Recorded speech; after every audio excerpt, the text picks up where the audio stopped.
The Astrology of Terrible Things is back. Woo!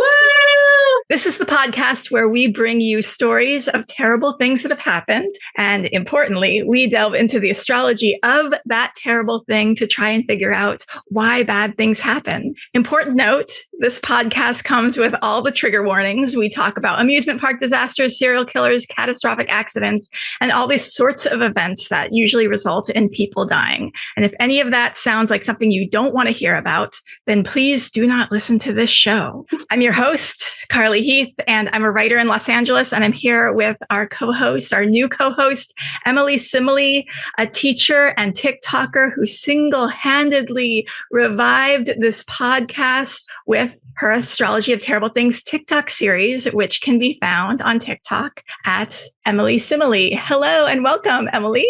Hi, I'm excited to be here. Yay. And this is going to be the first time that I'm going to show you a chart of a terrible event. You have to guess what happened during the event, but you have never seen the chart before. Your TikToks, you usually know what happens because you find them yourself and you describe them as if you don't know. But this time you actually do not know what happened. And I'm going to share. I'm very excited. I've been wanting, I told my girlfriend who isn't as familiar with astrology stuff, I'm like, I wish that I could just play a little game where I don't know what's going on and I could try to guess. And look, now we're getting to play the game. So I know if this could be a game show, like a televised network game show, I feel like it would be so popular because one, it's just it proves that astrology works and it also is really fun. Yes, definitely. And I'm going to have fun watching you guess and I'm going to be like, oh, it's and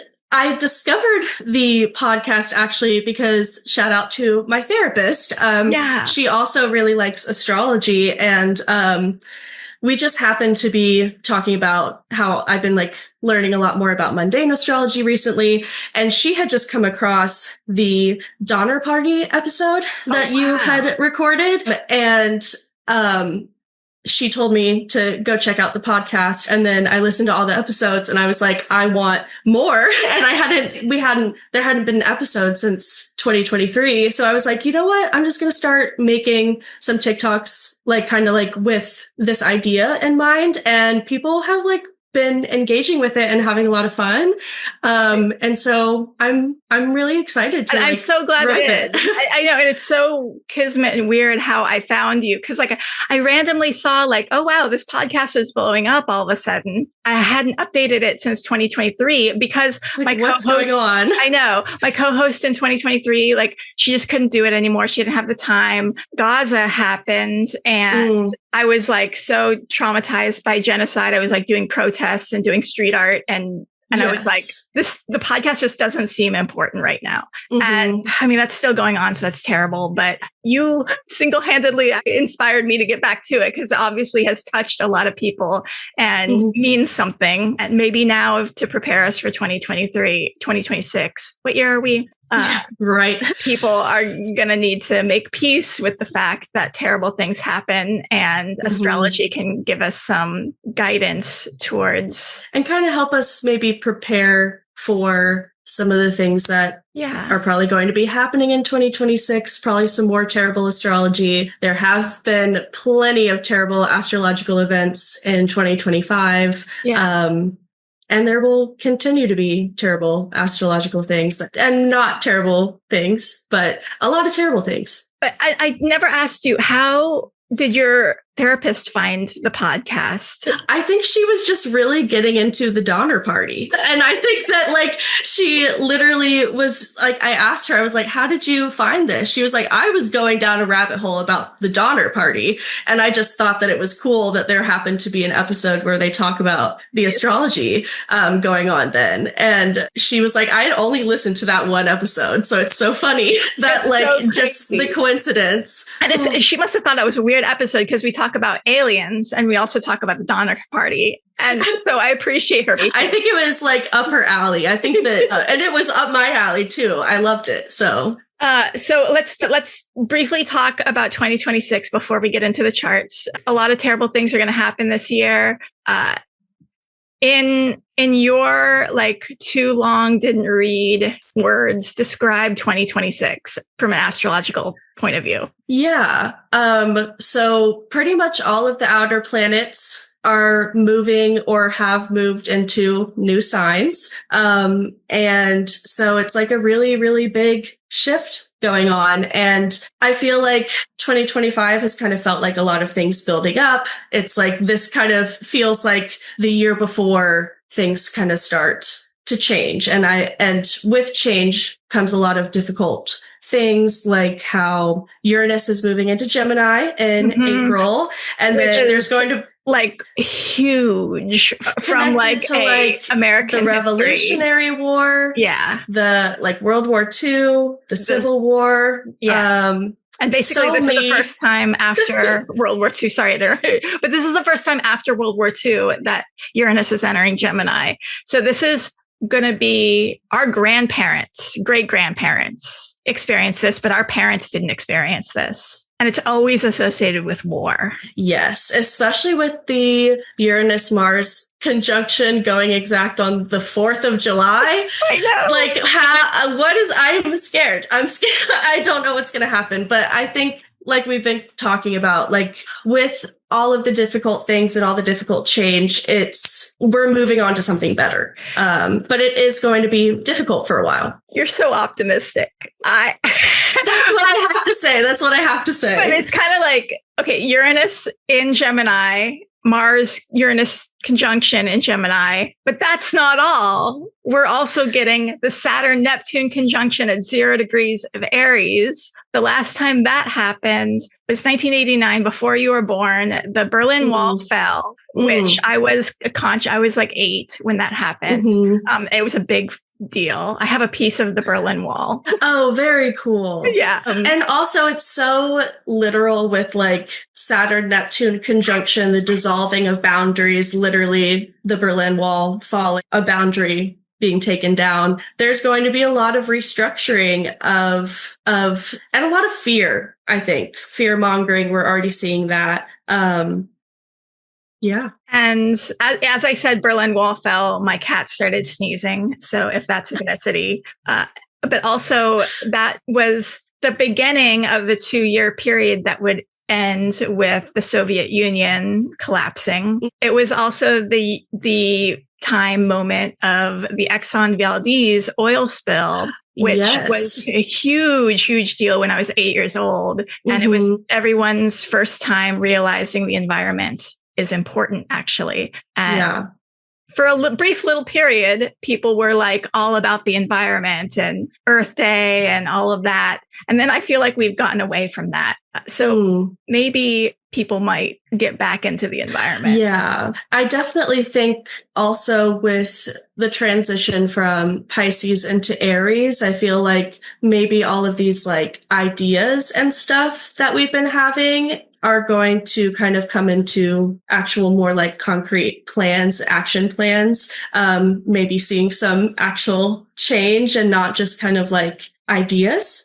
Sort of thing. So I don't know. I'm also a Pisces rising, so I have to be optimistic. So you have had you've had Neptune in Pisces since 2011. So since your teenage years and all of your adult years, your identity has been forming with Neptune in Pisces. Definitely. Yeah, especially I think I feel a lot more sure of myself now that the conjunction is moving out of my first house and into my second house. A little bit worried about my finances, but that's okay. As a 25-year-old, I feel like we're all worried about our finances. And you know, there's definitely been a lot of things that I feel like I've learned about myself and like my identity, and also figuring out how I want to present myself physically to the world. And it's also like all of these changes are happening, right around the time that I came out to my family as lesbian and I like realized that I was gay, right? So like, it's like I'm seeing like huge changes for me as all of these things are going through new signs and the transitions and everything. And And I definitely think that Saturn and Neptune moving out of my first house, like right as I have come out, it's kind of like, wow, I don't have to like hide that part of myself anymore, which is like so beautiful. Yeah, love that. Okay. Now I just have to get my shit together with my finances. So I'm worried about that, but that'll be okay. Well, it's interesting that Neptune in Aries is often associated with a mythologizing and love of outlaws and lone We're already seeing that a little bit. Like there's definitely with like Luigi Mangione, for example. Ooh, interesting. Are you going to take up highway robbery? That's a good question. Maybe I'll start like some sort of like multi-level marketing scheme, you know, start scamming people. No, I really hope not. I don't think that's what hopefully not. Hopefully I don't get scammed. Yes. I don't know. Actually, that, you know, Neptune. Oh, no. Your second house, that's totally a scam type of thing. And gosh. Oh, okay. Don't scare me with that. Just also, like we've said, it's like helping prepare for that. Yeah. So, you know. Set up boundaries. Always check if you get a strange email. Don't click on any links. And back in like when I was growing up, it was the Nigerian prince scam, you know, and yes, now the scams are, we have a job for you. We have, you're so right. And there are, I feel like scams are getting a lot more advanced. Like, my parents, I feel like wouldn't have fallen for things and like 10 years ago, but now, I mean, especially also with AI, I mean, scams are going to get a lot more convincing. And I feel like generative AI is going to continue to become more realistic, and it's going to be hard to figure out what's real and what's not real sort of thing, which I feel like is also very like Aquarius, Pluto, sort of vibes. And also with Gemini, Uranus happening, probably a lot of like technological like advancements in terms of like transportation and stuff too. I don't know. I'm interested to see how things change in a bunch of different areas. In 2026. And it's like either we're going to change or we are going to, in the words of Austin Coppock, misery maxing. Yeah. He said that phrase and I love that phrase for 2026. It's misery maxing. It's giving your friend who has a shitty relationship and a shitty job, and you tell them, you're like, you have to quit. You have to dump your boyfriend. You have to quit your job.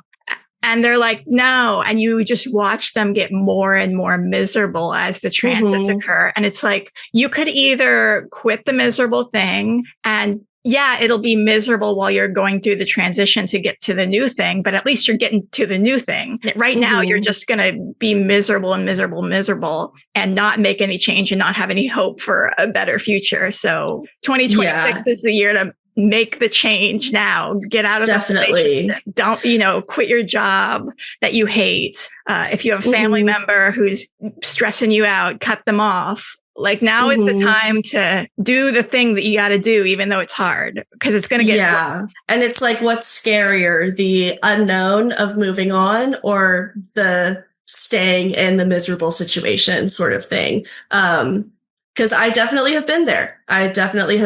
Where I have wanted to stay in the miserable familiar. And I was really scared of like, well, what's going to happen if I leave this? It's always a lot of good things can happen. A lot of better things. Better things can happen. It's always better when you leave. At least you're getting an opportunity for something different to come in. Definitely. Okay, let's get into the charts. Yay. The fun part. And I'm sharing on the screen. Can you see this? Yes. Okay. I'll describe it for the podcast only listeners. It's a Aquarius rising chart. 12 degrees Aquarius is the ascendant, almost nearly conjunct the south node at 11 degrees Aquarius. So you might be asking, well, what's the chart ruler doing? Saturn, the chart ruler, is in the 12th house, which is Capricorn retrograde. So this is a night chart.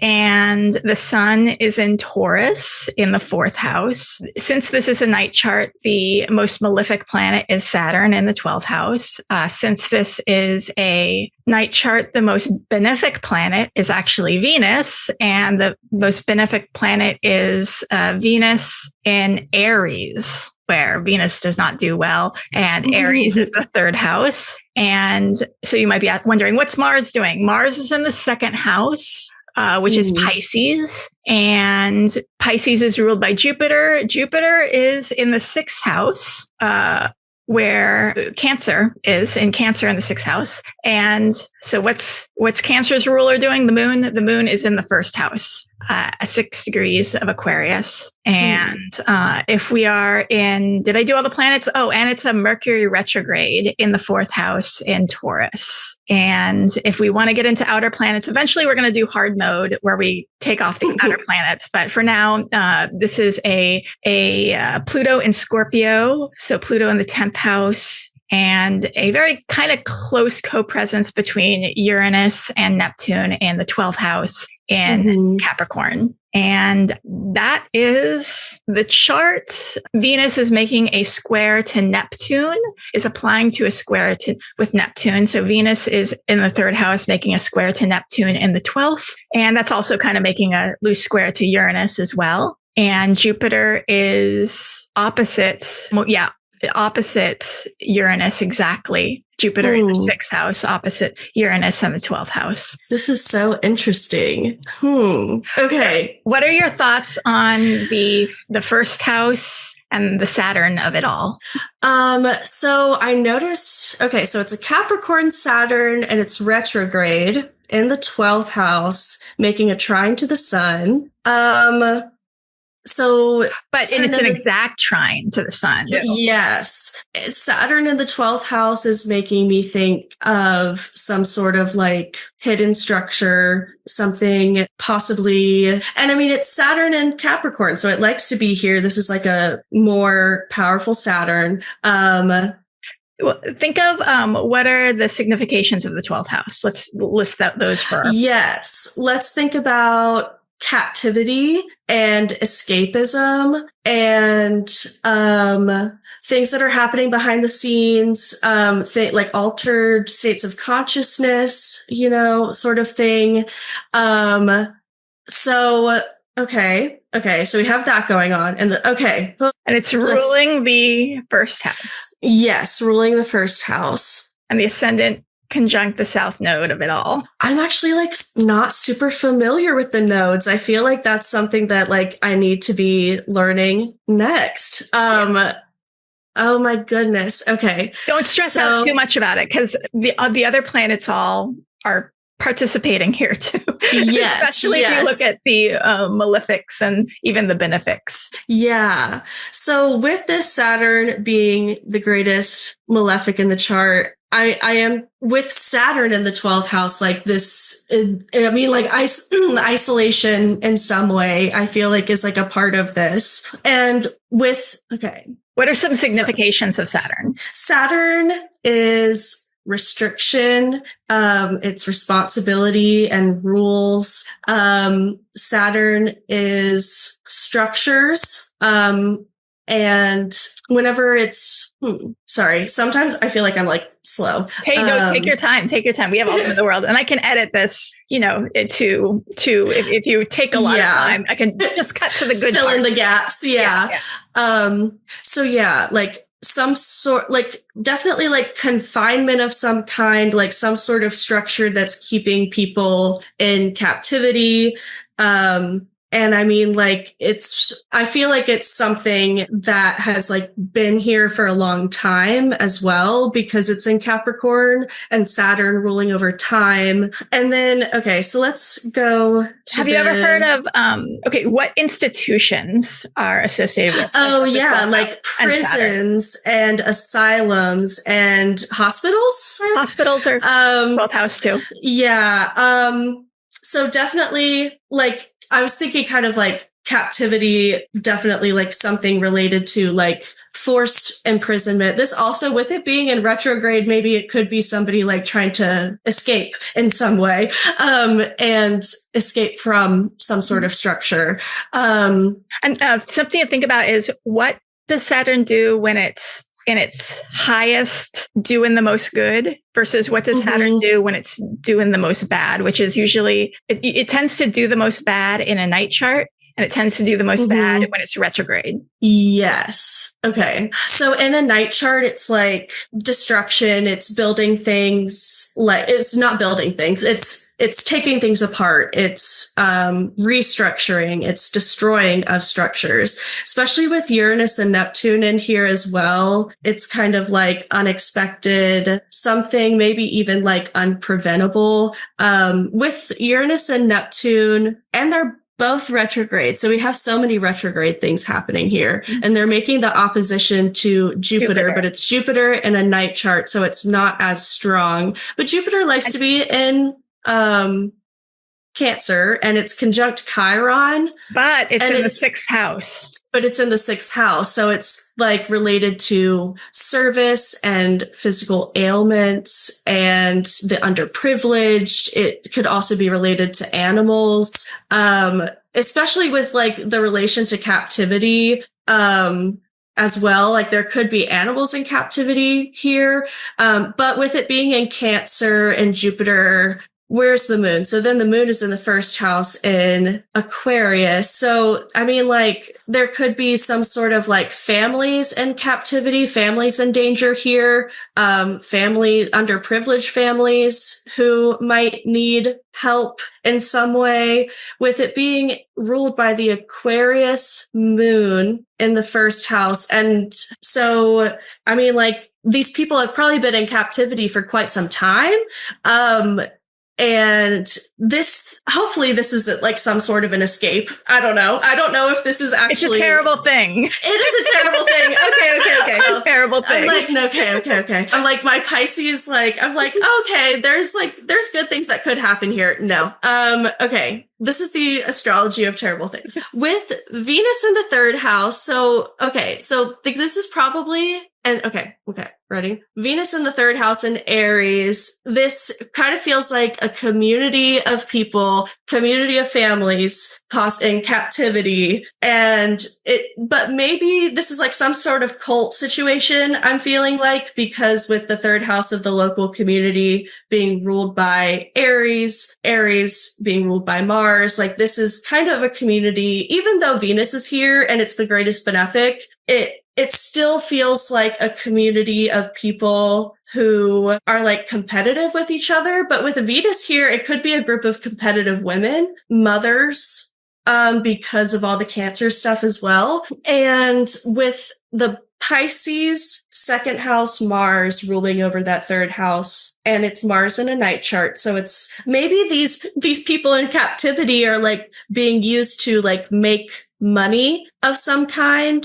Like they're something to think about is to really heavily think about the Saturn of it all. Are you familiar with the final dispositor idea, where you find out what is the planet that is basically ruling all the other planets? Yes. Okay. So then we would go from Aries, Venus is ruled by the Pisces, Mars. Pisces, Mars is ruled by Cancer, Jupiter. Cancer, Jupiter is ruled by the Aquarius moon. Aquarius moon is ruled by the Saturn. Okay. Yeah. So Saturn is the final depositor here, and it's the chart ruler. Okay. Saturn in the 12th house. Okay. So feel free to go through listing all the Saturn things, all the bad Saturn things. I'm just thinking of like destruction and death, right? Endings. And if you want to, if you want a little like look at what's happening as far as death goes in this chart, what's the planet that rules the death house in this? So then the 8th house of death being ruled by Virgo, with Virgo being ruled by Mercury retrograde and Taurus in the 4th house. So definitely like captivity. There's a bunch of people who are in some sort of community, and probably this community is being like destroyed in some way. There's like probably this community is being like there's a community of people being destroyed in some way, and I feel like the people who are here are getting like hurt physically. And they're more innocent people, like families, mothers, children. I don't know what this is specifically, but I mean, like, I feel like it's a group of people, a community that of like-minded people, probably people who aren't feeling like, I feel like they're probably not doing harm themselves, but like this is harm done to a community. And then, but it is also inherently like a more competitive, like a community with like lots of like competition and infighting and maybe like survival of the fittest sort of thing. What do you think is the planet that is doing the most harm to? Saturn would be doing the most harm, right? Yeah. And I mean, it kind of feels like forced isolation and separation of families, like families being torn apart. I don't know. Are you ready for me to tell you what this is? I think I'm ready for you to tell me what it is, because I think that those are the themes that I'm getting. And also maybe if we look at the 10th house, sorry. Oh yeah, I'll put it back up. Hold on. With like the 10th house Pluto. So like, what are some Pluto words? Pluto is like power. It is endings. Especially with it being in the 10th house, like I'm thinking like this is a powerful sort of government structure that could be going through like some significant change, or could be, there's a really good phrase that's associated with Pluto. Have you ever heard of it? The phrase, I think it's Chris Brennan that uses it a lot. Maybe Adam Allen Boss uses it a lot too. What is it? Pluto's the planet that makes small things big and big things small. Ooh, I like that. Small things big and big things small. So I don't know. I feel like my brain is like going to so many different places, and I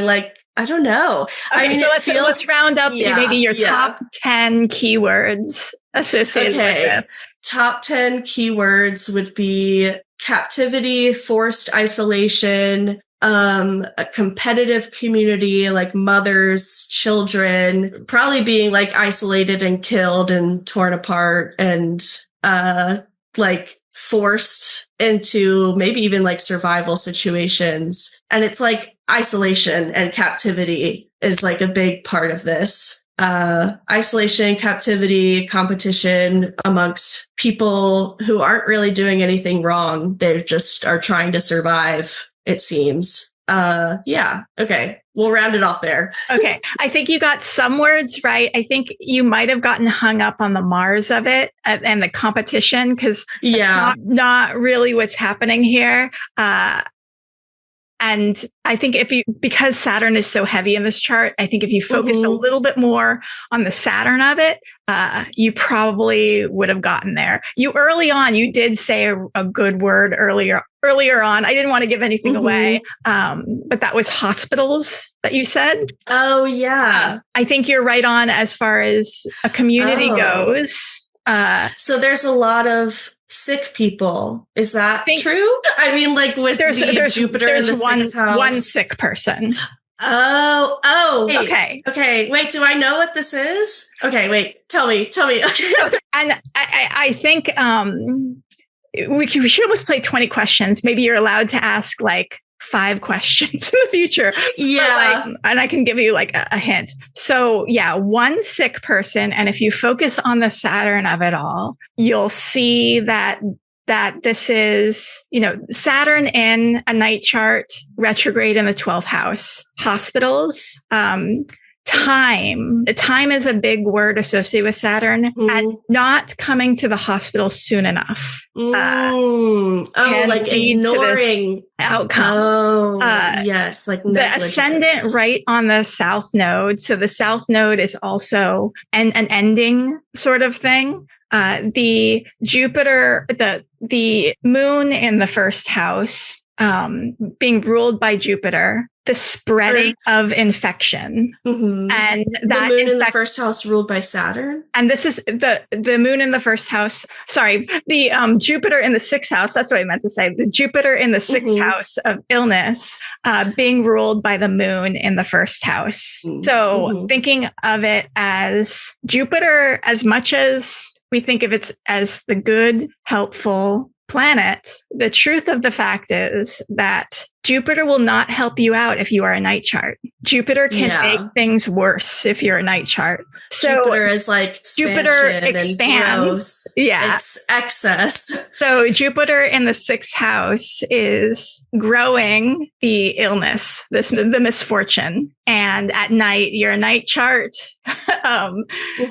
Jupiter is growing the badness. And okay, I guess I should go ahead and say this. And there is a Jupiter element too, in that this person grew up in the Christian Science religion. And so never went to doctors, never went to a hospital. And even though he would eventually say, I'm not a Christian Scientist anymore, the ingrained like childhood upbringing of distrusting doctors, of not going to, and not wanting to be a bother, not going to hospitals, ended up resulting in this person's death. And so I will get to it. This is, I don't want to be smiling while I say this. This is a very sad chart. This is the chart of the death of Jim Henson, who is the creator of the Muppets. Oh my gosh. And when he died, his children were there. His ex-wife, who is separated from him, was there. And it sent shockwaves through all of his staff and his employees because they had no idea he was sick. He had like a little bit of a seemed like a cold or something. And then suddenly he's dead. And so when you talk about destroying communities, destroying his communities of artists and creators who were working for him, just his family, he had a big family, definitely devastating to them. And I definitely see more of the fourth house kind of coming out here. Like he died at home. And it was a big old, no, he was in the hospital. He was in the hospital. So like dying with family around. Yeah. And he was so delayed getting to the hospital that they weren't able to, if he'd gotten there even a few hours earlier, they could have given him a shot of penicillin and he probably would have had his life saved. But because he'd never gone to the hospital before, the idea of going to the hospital for a cold was weak because he'd also never really been sick before. So it seemed so strange to him to do that. So I'll go ahead and tell this really, terrible story, but I think that the story tells us a lot. I learned a lot looking at this chart and looking at the whole progress of his sickness through the astrological lens, because it really taught me that if you're a night chart, Jupiter will not help you. If anything, Jupiter will make things worse. And as a night chart with my Jupiter being my chart ruler, conjunct Saturn. Jupiter doesn't make, I mean, I love Jupiter, but she doesn't always make things easier. And especially if, think about Jupiter can be the religion that instead of giving you the truth and giving you helpful information, the bad religion that is your self-undoing. Jupiter, like I said, expanding diseases, expanding illness, expanding the things that you don't want to be expanded, like cancer and things like that. So, Jim Henson, the creator of the Muppets, died Wednesday, May 16th, 1990 at 1:21 a.m. after 2 cardiac arrests following a sudden bacterial infection. He was only 53 years old and died the same day as Sammy Davis Jr., who was born December 8th, 1925. So May 16th, 1990 was a weird day in the news because it was like, oh, Jim Henson died. What? And then, Sammy Davis Jr. died. So Jim Henson's illness started with a infection in his throat. Guess how Sammy Davis Jr. died? An infection in his throat? Or was it like, was it like throat cancer. Oh, interesting. And do you remember where Mercury retrograde was in the chart? In Taurus, and Taurus rules the throat. That is so interesting. At the time of his death, Jim Henson was in his 6th house perfection year. And I should throw up Jim Henson's birth chart for you to look at.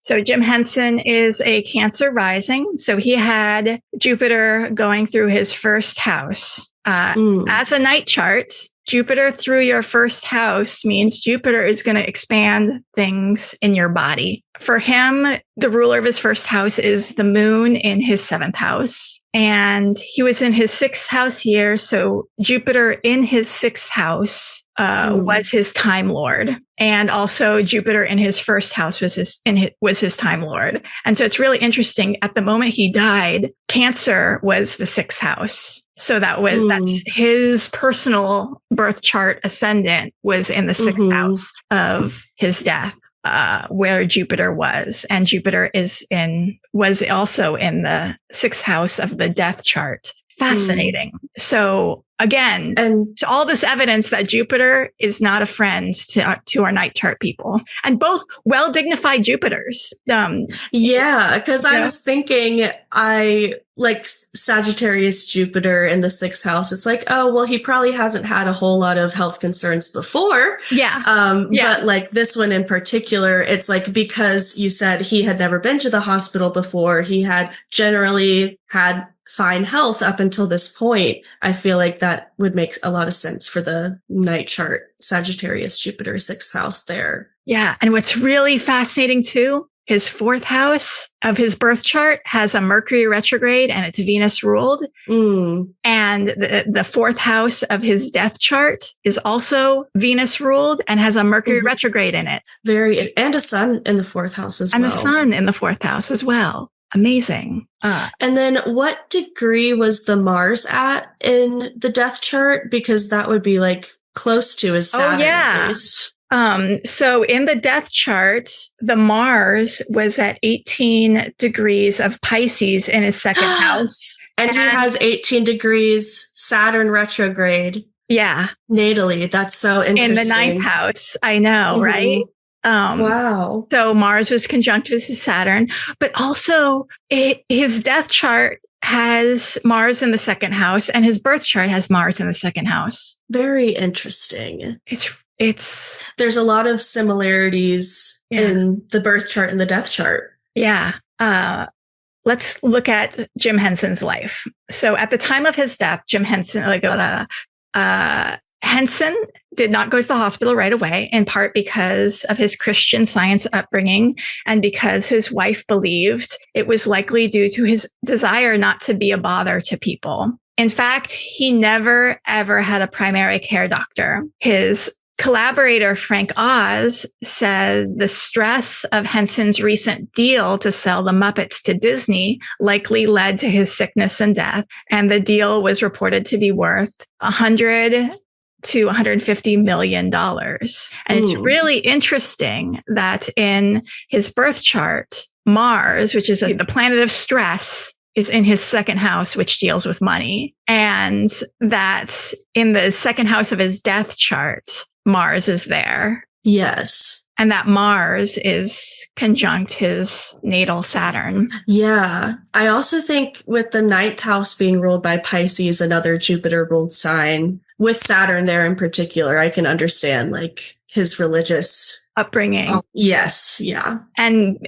being very restrictive religious upbringing and being something that later in life in the 1970s, he would be like, no, I'm not a Christian Scientist. I think that's not good. But still the way that Saturn sticks around. So even though he in his later life disavows Christian Science as a religion, the beliefs are so ingrained and Saturnian that he doesn't change his habits of like starting to go to a doctor or anything like that. And that it's still going to negatively impact his health. Yeah. And ultimately lead to his death. Upon his passing, Joan Gantz Cooney, the chairman and chief executive of Children's Television Workshop, which produced Sesame Street, said that Jim Henson was our era's was Charlie Chaplin, Mae West, W.C. Fields, and Marx Brothers. And indeed, he drew from all of them to create a new art form that influenced popular culture around the world. Henson had homes in Manhattan, Connecticut, Malibu, California, and London, and was separated from his wife, but she was with him when he died. And he had 5 children. 4 of his children were with him when he died. He is born September 24th, 1936 in Greenville, Mississippi. And the chart I'm using has his birth time at 12:10 a.m. And it's from Janice Mackey and Jessica Saunders, the authors of the book Contemporary American Horoscopes. There's an alternate time that is 11:40 a.m., which has Sagittarius rising. To me, that chart doesn't seem to work. But I mean, it does because it's, but that would put, it would make him a day chart instead of a night chart. Yeah. And so it would change a lot. It would change a lot, and it would make a Venus ruled 6th house, which does make sense because Venus was in her detriment in Aries when he died. I'm not sure, but I'm just putting it out there for anyone watching who's researching who might want to look more deeply into that. I found a quote that gives us insight into Henson's personality. His wife said that Henson is calm and unbelievably patient, so much so that you want to kick him. He's got a whole bunch of planets in Libra in the 4th house. And Libras, I have a stellium as well. Like Jim Henson, I have a stellium in Libra. I like to think I'm patient. I've taught many students. And I've learned to be very, very patient. And he's quoted as saying, "When I was young, my ambition was to be one of the people who made a difference. My hope is to leave the world a little better for my having been here," which is a very Libra, especially as Vincent Libra, very Libra desire. And I think he succeeded. So good for him. Definitely. His father was an agronomist, which is an agricultural economist for the USDA. And Henson is the youngest of 2 children. They were raised Christian Scientists, a religion whose followers generally don't believe in seeing doctors when they get sick. In the late 1940s, the family moves to University Park, Maryland, near Washington, D.C., and then to Bethesda, Maryland, when they acquire their first television, which he said was the biggest event of his adolescence. And in 1951, he transfers to Northwestern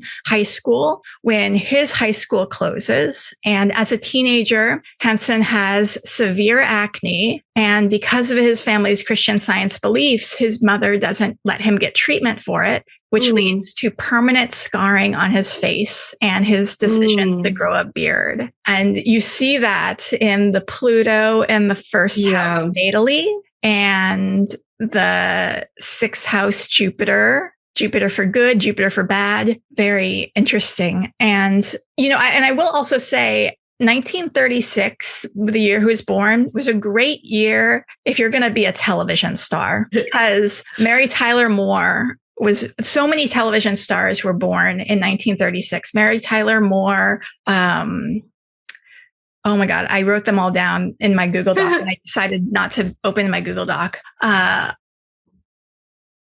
Burt Reynolds, a lot of them. Look up 1936 and you'll see all the stars. Chris, that's a musician. Look up 1936 births. Anyway, we'll move on. Yes. I'm like Pope Francis. I can't. Where are all the actors? But television is going to be a really important part of his life. And if you've ever wanted to figure out what's television in astrology, Saturn Neptune is television.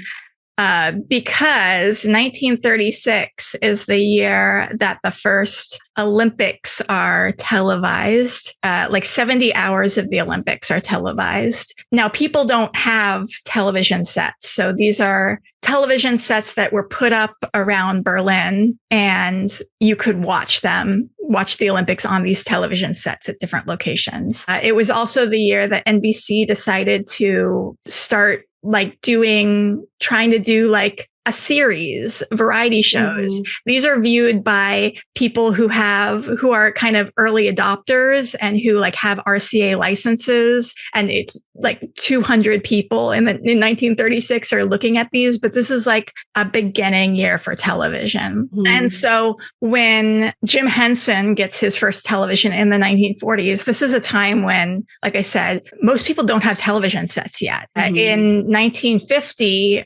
9% of Americans have a television set in their home. So in the 40s, it was even less. So it was wealthy people who are early adopters of new technology are the folks getting television sets. So his family was one of those wealthy families who are early adopters. But eventually, by the end of the 1950s, a vast majority of Americans have television sets at that point. So his high school closes down, which I think is also a really interesting. It could either be a Neptune third house thing or a Saturn ninth house thing, depending on if you consider high school ninth house or third house. But he then goes to a new high school and joins the high school's puppetry club. Fun. And in the documentary about his life, Henson says, I don't remember ever seeing a puppet show when I was a kid, and I never had any puppets to play with. But for Henson, it's a creative outlet, and he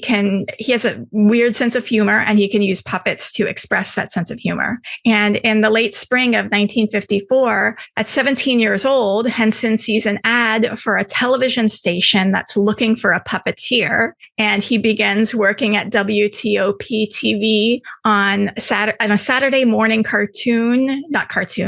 on a Saturday morning children's show called the Junior Morning Show, but it's canceled 3 weeks later, which is also a very Saturn in the ninth house thing. It's like, oh, I have this opportunity. Oh, and it's canceled. It's like, well, darn. But also, what a weird opportunity. Hey, I have the opportunity to be a puppeteer on TV. Yeah. He continues working with puppets on another show called Roy Meacham's Saturday Show, but that show is also canceled in August of that year. Meacham, I know, can't get a break. Well, I think it's he does eventually. Yeah. With Saturn in your ninth house, it's like you got to try 3 times. So Meacham then refers Henson to the local NBC affiliate, RCTV, where he collaborates with his future spouse, Jane Nebbett, who he had met at a newly offered puppetry class while a studio arts major at University of Maryland College Park. Puppets. What is puppetry in astrology? Yeah, I would look towards the 5th house. That's where my first instinct would be, I guess, with like creative output and things like that. But I would love to know. He doesn't have any planets in the 5th house right now, but it's ruled by Mars, and Mars is in Leo, which is where I have my Mars, actually, and where the current president has his Mars. Boo. So Mars. My therapist also has a Leo Mars. So it's not all Leo Marses are like. Oh, and Harrison Ford has a Leo Mars as well. Look at that. So Leo Mars, we can be good, we can be evil. And hopefully mostly for good, because his sun is in Libra. So that is a Libra vibe, Leo happening there. Leo for good. And so it's like using his creative output as like a way to make money as well. A little bit with the ruler of the 5th and the 2nd. Yeah. But he meets his wife doing puppetry. He gets all these puppetry jobs, and he and his wife are offered a nightly segment And they create the show called Salmon Friends, which airs from 1955 to 1961 and is basically a 3 to 5 minute puppet show, which includes the forerunners to the Muppets and an early version of Kermit the Frog. During these years, Henson experiments with techniques that change the way puppetry is used in television, believing it's important to give the puppets life and sensitivity instead of wood carvings. These puppets are made of soft, flexible materials like foam, rubber, and fabric. And early versions of Kermit are made from his eyes are a tennis table ball cut in half, and fabric from a coat belonging to his mother, and denim from a pair of jeans to form the sleeve for the puppeteer's arm. On April 15th, 1956, Henson's older brother, Paul Ransom Henson Jr., a Navy airman, dies in a car crash in Pensacola, Florida. He's listed in the newspaper clipping as 33, but I think all the biography information says he was 23 at the time. And this is a really important moment for Henson because he kind of like realizes he could die at any time like his brother did. And he has this awareness that he might not live to be an old age. So he wants to accomplish as much as he can with his art. And he really believes also in doing like really important art that is meaningful. With that Scorpio 5th house, definitely. Yeah. And filmmaker Ron Howard is quoted as saying, Jim Henson had the kind of internal sense that there wasn't going to be enough time. And whether that is because he lost an older brother who he loved very much, or the fragility of life, or innately he knew somehow that he might not live to be an old man. Who knows? In his sorry to butt in. I also think that that's like very much like Pisces, Saturn retrograde, making the opposition to Neptune, like the feelings about like, I don't know how much time I have left. I feel like is very much there in that chart, especially with Saturn being the greatest malefic there. And especially that's very interesting. When you think about how he died, he would have had more time if he had, timing wise, gone to the hospital sooner. In his early 20s, Henson is still a Christian Scientist and teaches Sunday school classes. And during the summer of 1958, he takes 6 weeks to tour Europe, intending to study the important art of painting and become a serious artist. But while traveling Europe, he learns that Europeans consider puppetry just as serious of an art form as painting and sculpture. And so when he returns to the US, he and Jane decide to start creating the Muppets Inc. They make a company. They institutionalize it. They establish it, and they decide to get married. And they ultimately get married in 1959, the next year, which is very ninth house Saturn of it all. So there's so many ninth house things happening here. Yeah. He goes to Europe. He learns that puppetry is actually serious and important. He decides to make a company out of his puppetry, and he decides to get involved in the institution of marriage. Yes. Yeah. During the next 2 decades, Henson's Muppets appear in commercials and make guest appearances on network shows. Sorry, I just realized one other thing. His 7th house ruler being in the 9th house, like kind of is like incorporating that partnership into a business. Sorry. Yeah. Yeah. the business and the marriage of it all. And, during the next 2 decades, Henson's Muppets appear in commercials and make guest appearances on network shows. He envisions them as entertainment, not just for children, but for everybody. In 1961, Jane quits puppetry to raise their children. And this is a part where I'm just like, women, you are so important. Henson has to hire 2 people to replace Jane. So he has to hire writer Jerry Jewell and puppeteer Frank Oz to replace her. Again, it takes 2 men to do the job of 1 woman. Jane is the one who teaches Frank Oz to lip sync. And Frank Oz eventually would go on to be Yoda. I forgot about that. Yes. Oh my gosh. And also become an amazing filmmaker in his own right and direct a lot of like amazing movies, but like the patriarchy of it, Jane quits this promising career to raise the kids, and the men who replace her, the children who replace her, go on to have these amazing career opportunities. Hurts my heart. Yeah. Like what could have been for her if she didn't have to make a sacrifice like that. So Frank Oz is a teenager who'd been performing at Children's Fairyland of Oakland. He would get hired by Jim Henson. He would eventually be the performer behind Miss Piggy, Fozzie Bear, Animal, Sam Eagle, the Cookie Monster, Bert, and Grover. And in 1980, he would be hired by George Lucas to perform as Yoda in The Empire Strikes Back when Henson is too busy to accept the role. And oh, interesting.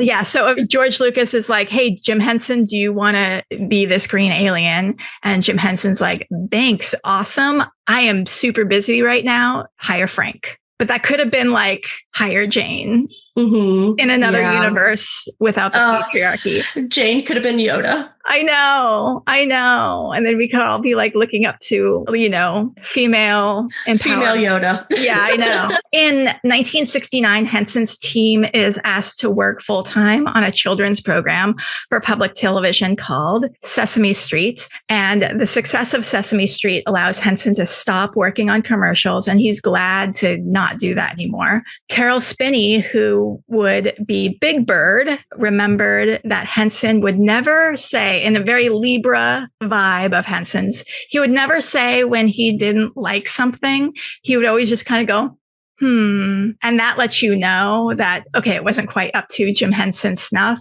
But if he liked something, he would say, lovely. This is just such a Venus and Libra man. Henson. Oh my gosh. Yeah. Henson recognized that Kermit, in some ways, is his alter ego, because Kermit would say a lot of things that Jim Henson could never say. And the Muppets would appear in their first feature film in 1979, The Muppet Movie, which would make $65.2 million and be the 61st highest grossing film of all time. One of my favorite movies of all time. Other TV shows that Henson would make include The Muppet Show, Fraggle Rock, Muppet Babies, and other films, including The Dark Crystal and Labyrinth. And Henson's daughter says that her dad rarely got sick, and his son says he did not like going to the doctors. On May 4th, 1990, 12 days before his death, Henson appeared with Kermit on the Arsenio Hall show in Los Angeles. He just returned from Disney World in Florida, which I do have a chart for that, May 3rd, 1990. And by the way, Florida, if you remember, is the state where his brother died. And I didn't do the astrocartography of any of this, but if you're an astrocartographer out there, see what's going on with Florida in Jim Henson's chart. So he just returned from Disney World, where he went with his team. They filmed some things. They were also working on the Disney deal. He picked up a little bit of a flu, and he seemed on the show kind of tired and a little bit out of breath. You can watch the clip. I'll leave a link to the clip from the Arsenio Hall show in the show notes. And there is a sort of like breathlessness to the way that he talks and everything. And he said to his publicist after the taping that he was tired and out of breath, but assured his publicist that it would go away. Henson pushes through, visiting antique stores and then flying to New York City to work on the Disney deal and some Muppet projects. A week later, on the morning of May 12th, Henson and his daughter fly to North Carolina to visit his father and stepmother. And when they land in Norfolk, Virginia, a little after 10 a.m., he isn't feeling well again. He has no fever, but his throat is sore. His nose is running, and he has a slight cough, but he carries his own bags, and he drives the rental car 70 miles to rural Saukey, North Carolina. They spend... Never heard of that place as a North Carolinian. I don't know where that is. It's very rural. It's spelled Ahoskie, if I'm pronouncing it wrong. Okay. Okay. Yeah. You're probably doing good. With his family in North Carolina, they spend the rest of the Saturday playing croquet, drinking iced tea, chatting, having a good time. They hang out on the porch. They watch the sun go down. Henson's a little sniffly. And when pressed, he says he just doesn't feel good, which is honestly the most anyone has ever heard him complain about his health in their life. And the next day, Henson actually sleeps until nearly noon, and he doesn't feel like eating. He takes an Advil. His cousin, a doctor, tells Henson to go see a doctor the minute he's back in New York City. His cough gets worse. Sometimes he's rasping so violently he coughs up blood, but he actually keeps that to himself because he doesn't want to worry his family. A big Venus in Libra, like, I don't want to cause trouble with my family, my fourth house. Especially in the fourth house. Yeah. No one suspects that Henson is in the early stages of pneumonia. He swaps his 9:45 p.m. flight for an earlier one back to New York City on Sunday. But while at the airport, his daughter notices he looks more tired than usual. I am such an empath. I'm clearing my throat now. I'm like, I'm feeling like I'm developing an infection in my throat. I know. I'm like, so Henson swaps his 9:45 flight for an earlier one back to NYC. While at the airport, his doctor notices he looks more tired than usual. And he's like, I'm just tired. And he does his little like, hi ho, Kermit the Frog here. I didn't do that right. Let's do Kermit the Frog voice. Hi ho, Kermit the Frog here. He actually has a recording session scheduled for 10 a.m. the following morning. Instead of going straight to bed, though, which he said he was going to so he could prepare for the recording session tomorrow, his son, John, is at the apartment and is experimenting with a new Steadicam that he got. And Henson, he's like a gadgety guy. So he also wants to play with the Steadicam all night. The next day, Monday, he didn't get any sleep. He feels lousy. His voice is wrecked and he has trouble catching his breath. He cancels the Muppets on location recording, which he has never done before. And his coworkers are like, what's going on? He canceled. No one could ever remember in the history of working with Jim Henson, him ever calling in sick. That evening, Henson asks his wife, Jane, to come over. They've been separated since 1986, but they were still friends. She comes over. And at 2 a.m. in the morning, he starts coughing up blood and his abdomen hurts when he coughs. And Jane insists that they go to the hospital, but Henson says, just rub my back and try to calm down my breathing. At one point, he says, maybe I'm dying.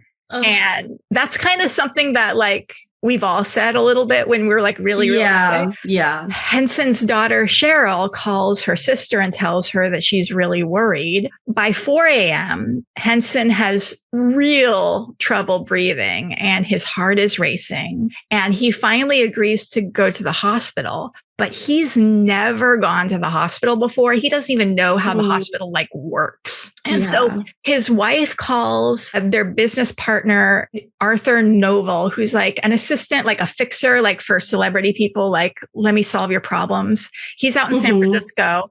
And she's like, we have to go to the hospital, but we don't know how to go to the hospital. Like, how does that work? So this guy in San Francisco, this is Mercury retrograde, by the way. So he calls to get like a car company to come pick up Jim Henson. The guy at the car company brings a wheelchair, but Jim Henson doesn't want to like go out of the building in a wheelchair. So he like takes the elevator down, walking. He walks out the lobby. He waves hi to the doorman as he's leaving, walking. He doesn't use the wheelchair at all. And again, because they all aren't really familiar with the hospital, instead of going to the ER, entrance. They get out of the car at the main hospital entrance and then have to walk a half a block to the emergency room. Again, not using the wheelchair. He's formally admitted Tuesday, May 15th at 4:58 a.m. I'm like, my throat chakra is like feeling this so much. His blood pressure is normal and he has no fever, but his heartbeat is so irregular and his initial blood work shows that his kidneys are failing. When he's examined at 6:30 a.m., he's suffering from severe pneumonia and kidney failure and is moved to the ICU where he slips into unconsciousness. By 8 a.m., Henson needs a breathing tube, and 2 hours later, doctors say he's not responding to any stimulation, no movement, no response, except when they put in deep pain, like with the little needle that they test. Yeah. Antibiotics have little effect at this point, and he would never regain consciousness. At 12:55 p.m., he goes into cardiac arrest. Doctors revive him, but according to his son, say if he were to be revived, he'd be the term they used back then is a vegetable. And by 11 p.m., Henson's blood pressure plunges and doctors perform CPR. He has a second cardiac arrest and doctors manage to revive him again. A larger chest tube is inserted and a second tube is inserted to drain his lungs. He's placed on a ventilator to increase oxygen. Just after 1 a.m., his blood pressure bottoms out. His heart has stopped beating. Doctors perform CPR and the chest tube immediately starts gushing blood and fluid, indicating that there's massive hemorrhaging in his chest and lungs. Doctors break out the defibrillator, increasing the charge and trying 4 times. Blood and fluid erupts through the tubes in his chest. Each time his body jerks and he's pronounced dead at 1:21 a.m. The doctors say that he just came in too late. 1 shot of penicillin much earlier would have solved the problem. Even an hour or 2 would have helped. And Frank Oz was the one who called the Sesame Workshop founder, Joan, to say Jim is dead. And she had trouble like staying on her feet. And she just remembers saying kind of in grief and then anger, like, why, Jim, why didn't you just go to the hospital? Like, and I think the whole Henson community is kind of basically destroyed. Henson's attorneys almost immediately deliver a sealed envelope to Henson's children, dated March 2nd, 1986. These are letters that Henson had written during a weekend in France while mixing audio for Labyrinth. And it reads, "Today I am sitting here in the lovely room of La Colombe d'Or in St. Paul de Venice with lovely thoughts about life and thinking I should write this note sometime, also of death.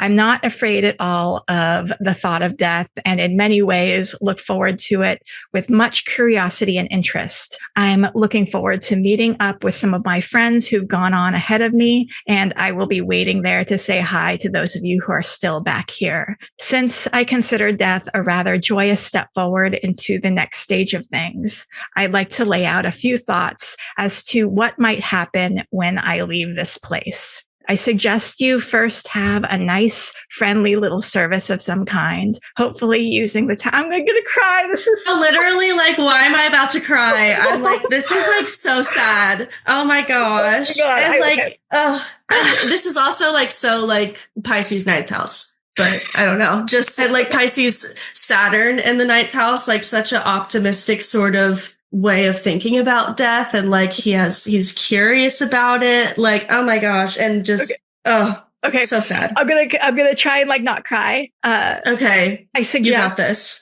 Okay. I suggest you first have a nice, friendly little service of some kind, hopefully using the talents of some of the good people who have worked with me over the years. It would be nice if Richard Hunt, if he's still around, would talk and MC the thing. It would be lovely if some of the people who sing would do a song or two, some of which should be quite happy and joyful. It would be nice if some of my close friends would say a few nice, happy words about how much we enjoyed doing this stuff together. together.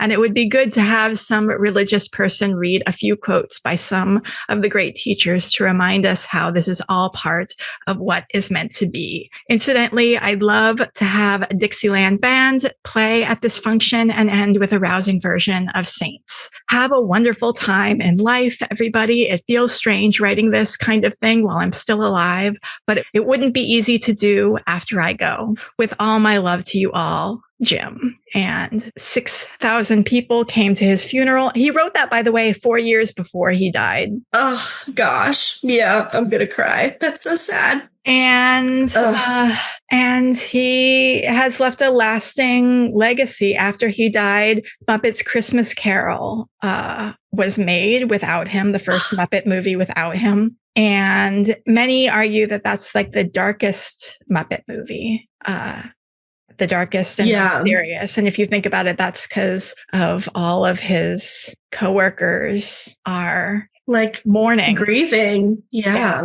And wow. This is the transits of the moment that he died. And we have, it's just really remarkable, nearly exact conjunctions. Right? That's just fascinating to me. And, you know, his death chart had Aquarius rising and the ascendant conjunct the South Node in Aquarius. That's his 8th house. The South Node was transiting his 8th house, and the moon and the ascendant was transiting the 8th house when he died. The retrograde Mercury in his 4th house natally was being opposed by the debilitated Venus in his 10th house. The retrograde Mercury was going back and forth over his 11th house Uranus. That Mars on top of the Saturn. Yeah. And then also the transiting Uranus over top of his moon definitely is kind of like a big change. A big change in mindset, probably. Yeah, since the moon rules his 1st house, the moon is really like his body. So he's kind of being liberated from his body. I have a cat joining me now. Yeah. And so that is the story of Jim Henson. And because he seemed to have gotten sick on May 3rd, 1990, I thought I'd throw up the chart of May 3rd, 1990. Which is, and this is just a no houses chart. Yeah. This is right when retrograde Mercury is making a cazimi to the sun in Taurus, which is the 4th house of, it was his death chart was, it's definitely like a problem that's going to be revealed once it's like out of the rays of the sun. And Venus is at 29 degrees Pisces. So Venus is doing good. And then the next day it's going to be real bad. Yeah. And Pluto, we didn't even talk about how the retrograde Mercury is opposite Pluto. Oh my gosh. Yeah. Oh my God. Yeah.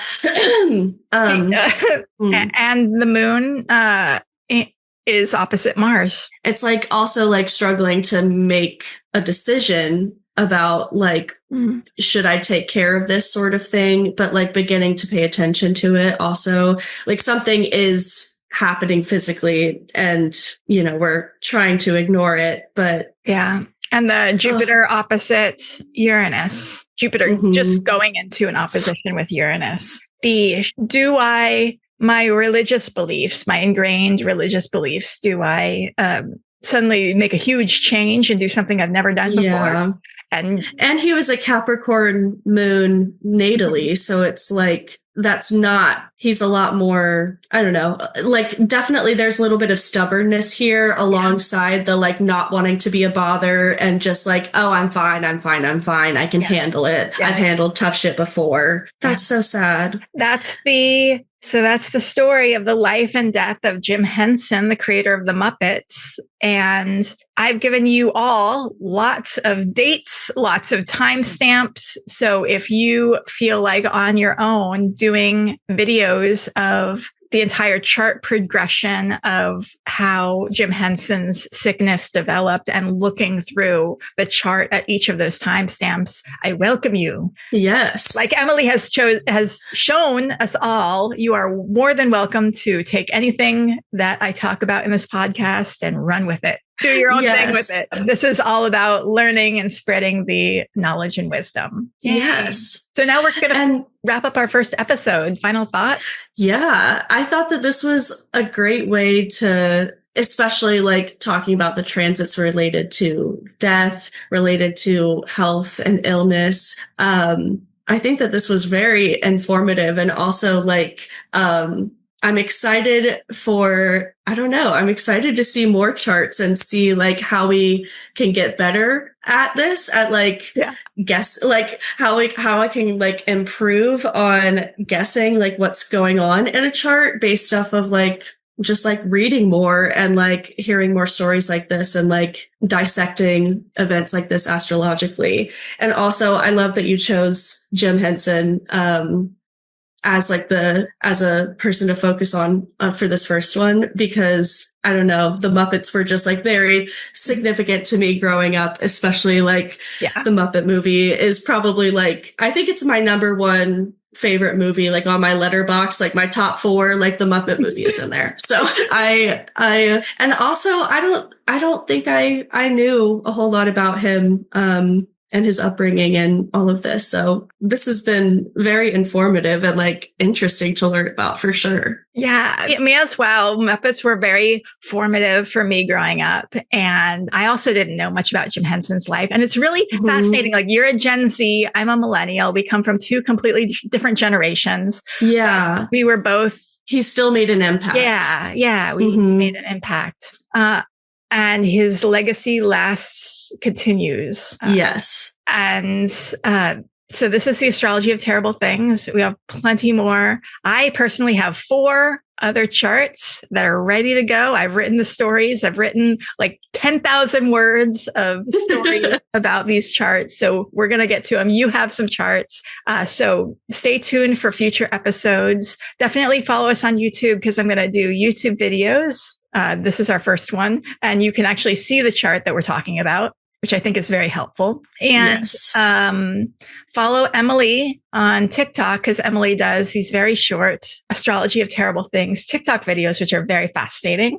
And that's Emily Simile, Emily spelled with an IE on TikTok. Yes. And you can follow us at the Astrology of Terrible Things on Instagram, all one word. We have like no followers. I haven't posted anything on there, but trust me, eventually something's going to happen with it. Just make sure you're subscribed so you can get the next episode. Until next time, don't freak out when terrible things happen. They're meant to be. Yeah. It's stay terrible. Part of life. Bye. Bye.